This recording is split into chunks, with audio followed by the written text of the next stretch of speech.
Now, last week I took delivery of the Dell XPS 13 9345. Now, I also had the 9340, the Intel-based variant, and this is the first opportunity that we have to compare one laptop running two different processors, the 9345 running the Snapdragon X Elite and the 9340 running the Intel Meteor Lake processor, the Core Ultra 7 155H. They both have the same physical stature, they both weigh about the same, and both have a lot of the same physical traits, so we are able to compare here sort of apples to apples, no pun intended. But there are some stark differences between the two. The 9345 has off the charts battery life, the best battery life I've seen on a laptop to date. That is how good it has been. And when we compare it to the 9340, not quite as good battery life, but does have some other things that have going for it, especially compatibility issues with x86 apps, obviously going to work much better, more stable graphics than what we have right now with the Adreno graphics on the Snapdragon X Elite. So there are some differences here. They both have a stunning design. I have both the graphite and the platinum models here so we can compare the colorways, and they both have that same glass and metal stunning looks. The aesthetics here are off the charts. So we're going to get into it and more in this review. Hey everybody, it's Andrew, and this is my review of the 2024 Dell XPS 13, the Snapdragon X Elite versus the Intel Meteor Lake. All new for 2024. Coming up. Now, before we get to the units themselves, I just want to let everyone know, in the interest of transparency and full disclosure, I'm not being paid by Dell, I'm not being sponsored by Dell. All the opinions you're about to hear are my own. Dell is not getting copy approval.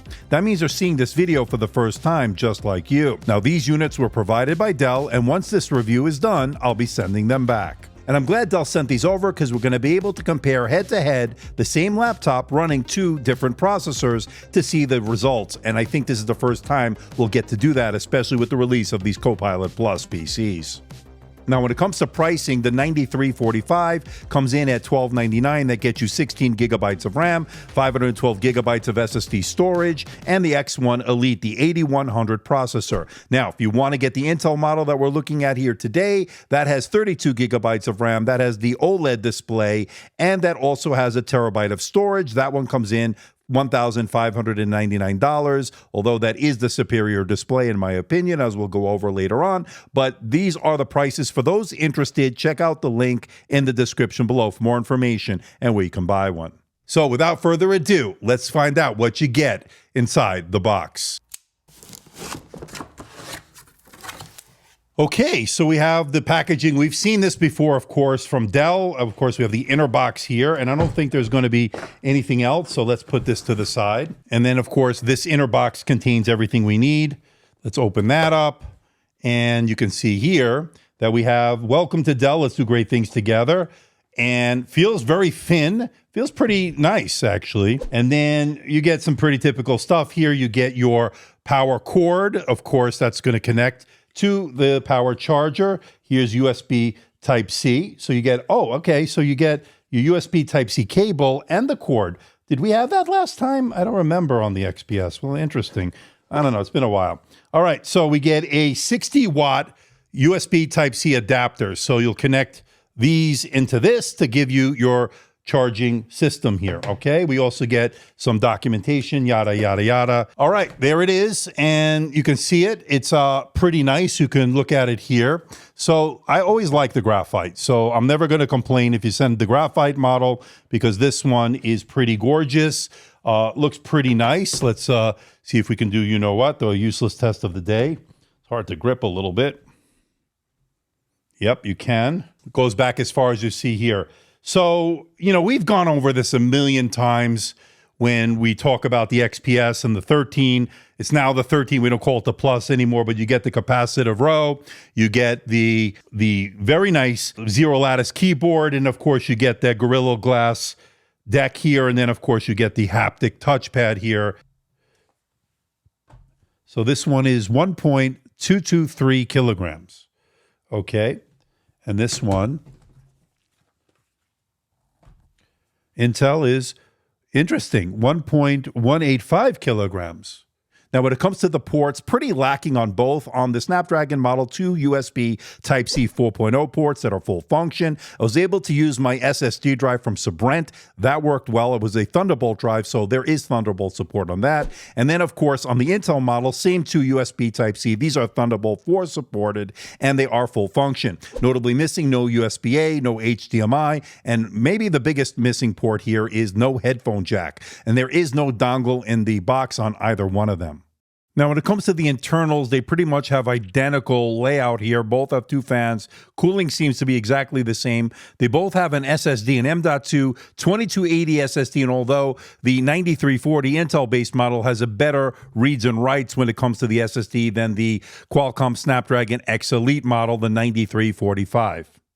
Now, when it comes to the memory, the RAM is soldered into the motherboard, not upgradable by the user. On the Snapdragon model, it has the faster LPDDR5X 8448 megatransfers per second, as opposed to the Intel model, the 9340, which has LPDDR5X 7467 megatransfers per second, so slightly slower, and 32 gigabytes on the Intel model. I have 16 on the Snapdragon model, and they are both running in dual channel mode. And when it comes to wireless, both units have Wi-Fi 7 and a Bluetooth 5.4 combo card, and it is soldered into the motherboard on both units, so not upgradable by the user, but it's good to see Wi-Fi 7 making it a little bit more future-proof. Now, I'm fortunate to have 2 different displays here so we can see the contrast between the 2. Now, you can get all 3 options, by the way. There's a QHD Plus option, there's this Full HD Plus, and of course, there's the 3K OLED option, which we have here on the right with the Intel version. Now, the 2 that we have here today will have very different results in terms of battery life, but if you're going to do content creation, the better coverage of the color gamut, the more color accurate display will be obviously on the OLED one, and that will be great for Lightroom, Photoshop, and video editing. If you want better endurance to get the maximum battery life, obviously the Full HD Plus non-touch is the way to go. And spoiler alert, the battery life on that one is off the charts. It is pretty phenomenal and some of the best battery life I've ever seen. We will look at that in a little bit. But getting back to these displays, again, those are the differences here. And I think you can't go wrong with either one. And I think if you just depends on what you have to do with these, I think they're going to come through. Now, watching movies, Netflix, Amazon, YouTube, a little bit better, I would say, on the OLED. It has HDR support, whereas on the Full HD Plus model, the IPS, you don't get that, but it is still a good media consumption device nonetheless. Now, as we take a look at them individually, here is the non-touch Full HD Plus, 13.4 inches. The brightness level on here, I measured 545 nits, which is really bright. So you're not going to have any trouble seeing this indoors or even outdoors because not only is this very bright, but it also has an anti-glare coating on it. It's pretty much a matte display, no glare and reflections to contend with, and that to me is a big win. And when we look at the OLED model, that one also got pretty bright, 465 nits, and I can tell you it's certainly bright enough and not too many glare and reflection that I detected here, so it has a really good anti-glare coating as well. Overall, this is a great display, and again, the color accuracy and the coverage of the color gamut will be better on this OLED model, so if you're going to do content creation, this is the way to go. Now, one difference between the two is the OLED model has touch support. Multi-touch worked well, pinch to zoom, navigating the OS with your finger worked really well. You don't get that on the Full HD Plus model, but you do get it on the QHD Plus as well. And one other thing, when I attended Dell Technology World a couple of months ago, I was able to look at the XPS 139345, but unbeknownst to me at the time, I didn't realize I was looking at that tandem OLED display that they're going to offer on this. Now, that's pretty interesting because I saw it was very sharp, very bright, and I just didn't realize at the time it was a tandem OLED. So great to see that. Hopefully, I'll get my hands on a review unit with that display option as well. So this is the front-facing camera on the Dell XPS 13, the 9345, running the Snapdragon X Elite processor. And this is a 1080p camera. It's an IR camera that allows you to log in with face recognition with Windows Hello. And this is the camera on the Dell XPS 13 9340, running the Meteor Lake processor, 1080p IR camera that allows you to log in with face recognition with Windows Hello. Okay, let's talk performance, and this is running the Snapdragon X Elite in terms of that 9345. Now, it's running the XE 8100 variant. That means you do get the benefit of a dual-core boost, and that is always good to see. But what we're seeing here with this XPS 139345 is better single and multi-core performance, especially when you compare it to the Intel-based 9340. As you can see, 2792 single-core versus 2318 single-core on that 9340. When you look at the multi-thread or multi-core performance, 14,771 versus 12,232. But where the Intel version has a leg up is in terms of the graphics. Intel Arc graphics scoring 34,889 on the OpenCL test versus 20,059 on the OpenCL test for the 9345. And we're seeing similar results with the Cinebench 2024. Single core score on the XPS 139345 is 119, very impressive, versus 99 on the 9340. And multi-core score here, 770 versus 576. So the overall theme is better single and multi-core performance on the Snapdragon-based XPS 13. Now, pretty interesting results here when it comes to graphics. I ran the 3D Mark Time Spy, Firestrike, and Wildlife Extreme tests here. Now, on the 9345, the Time Spy and the Firestrike were running in emulation through Prism, whereas it's running natively on the 9340. And the Intel Arc graphics are stronger here, 3704 versus 1914 Time Spy, 8143 versus 5711 in Firestrike. But where it comes to Wildlife Extreme, a little bit closer because it's running natively on both, 6508 Intel versus 6440 on the Snapdragon-based units, but the overall takeaway is the Intel Arc graphics are stronger and a step up over the integrated Adreno graphics, at least for now. Now, I think it goes without saying, neither one of these are going to be gaming laptops per se, but if you're going to do some gaming, the choice is going to be the 9340 with the Intel Arc graphics, where everything will just work. You don't have any compatibility issues, but again, you're not going to be playing AAA titles on the highest setting. Now, that being said, the Copilot Plus PCs, when it comes to gaming, have been pretty much hit or miss. Not everything will work. Some things will work, some games will work, some won't, some will not work properly. So a little bit early days here, and hopefully that will get better over time. But if you're going to do gaming or even video editing for that matter, I would choose the Intel version right now because the graphic situation is a little bit more stable. And good news when it comes to thermal throttling. When I ran the Time Spy stress test to see if this will thermal throttle under heavy load, the 9345 scored 99.7%, meaning it detected virtually no thermal throttling. And the XPS 139340, the Intel-based model, scored 92.6%, not quite the passing score of 97%, but very little thermal throttling detected. Overall, pretty good.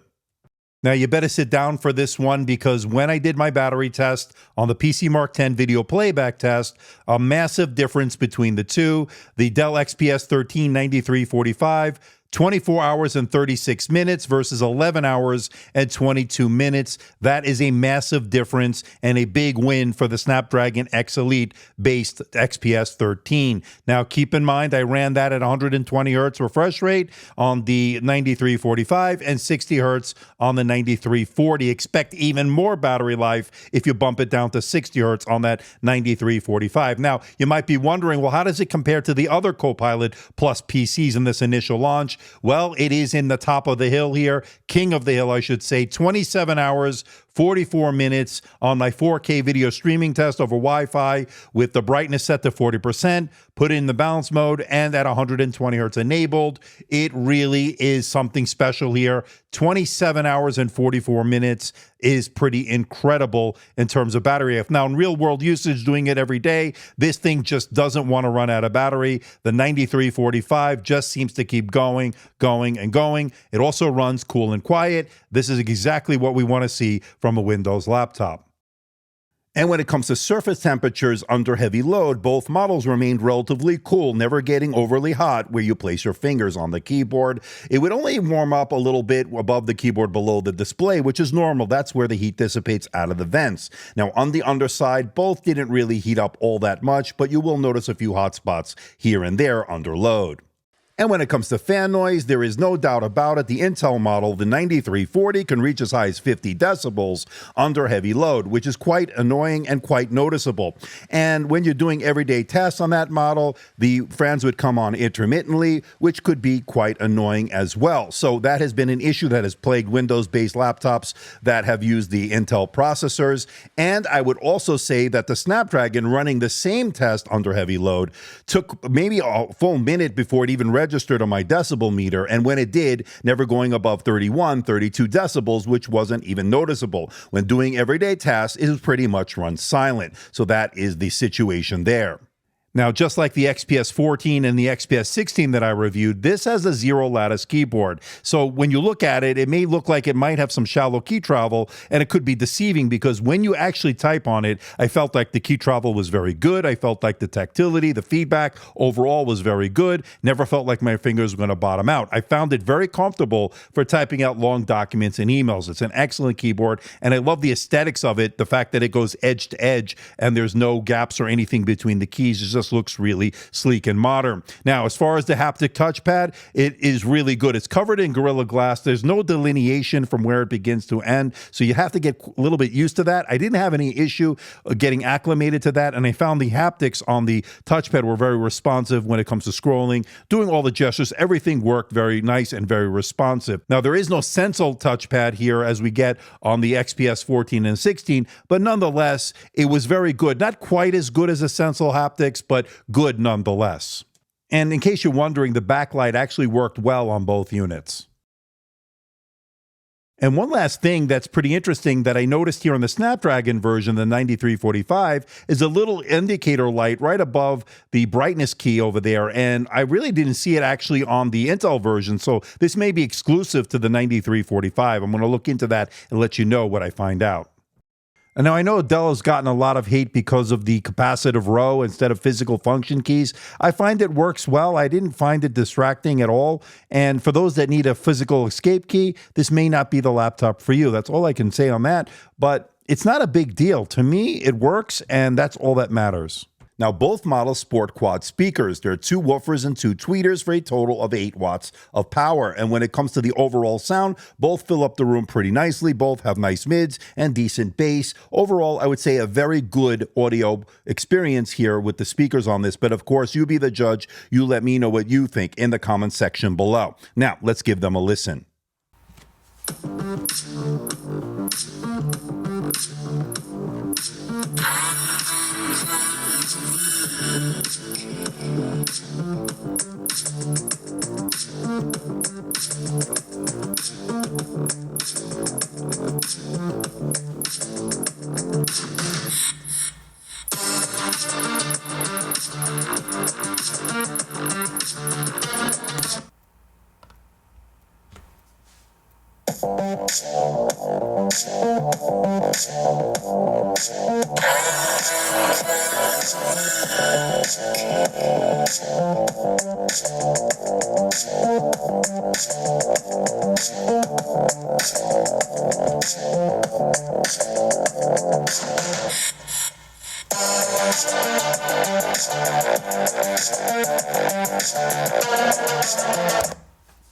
Okay, let's bring it all home. What do I think about the 2024 Dell XPS 13? And obviously, this is the first example of one single laptop running 2 different processors, and we get to see the difference between the 2. And I will tell you that the difference is pretty stark. Now, off the charts battery life right off the bat is what you're going to get on that Snapdragon. Not only that, you're getting better single and multi-core performance, as well as it running cool and quiet. Now, when you compare it to the 9340, the Intel-based model, that will run a little bit hotter, it will run a little bit louder, obviously a lot louder, and it won't get quite as good battery life. But when it comes to compatibility issues for things such as gaming, graphics, anything to do with video editing, things will just be more stable and will just work on that x86 based apps on this 9340. So when you have to use highly specialized apps and so forth, the 9340 is the way to go. But if you stick to the basics, Microsoft Office, email, web browsing, there is no doubt about it, the 9345 will certainly give you better performance, and it will be much more efficient in the process.